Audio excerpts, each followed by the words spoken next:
আগামী বছর 2026-এ বিধানসভা নির্বাচন। এই 2026-এ বিধানসভা নির্বাচনের জন্যে বাংলার মানুষকে তৈরি হতে হবে, বাংলার রঙকে বদলাতে হবে। আর আপনারা না যদি বাংলার রঙকে বদলান, তাহলে এই বাংলার পরিস্থিতিটা আরও অন্যদিকে চলে যাবে।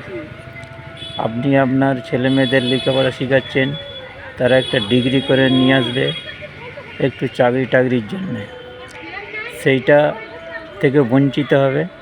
আর এই সরকারকে না যদি ফেলতে পারে, আরও জিনিসপত্রের দাম হু করে বাড়বে, মানুষের জনজীবন বেহাল অবস্থা হয়ে যাবে।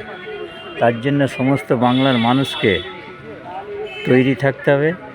আপনারা তো দেখেছেন, 3টে নির্বাচনে ভোট দিয়ে দেখেন কী হয়েছে। চাকরি দেওয়া যেমন, চাকরি আরও চুরি হয়েছে।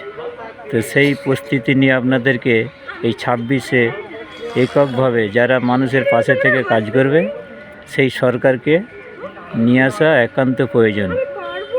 বাংলায় শাসন আছে, দেশে শাসন আছে, আইন আছে, আইনের শাসন নেই।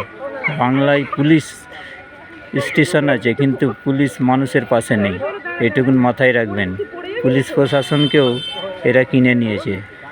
আপনারা সাধারণ মানুষ বিপদে পড়লে কার কাছে ছুটে যাবেন? সেই পুলিশ প্রশাসনের কাছে। পুলিশ প্রশাসন নীরব।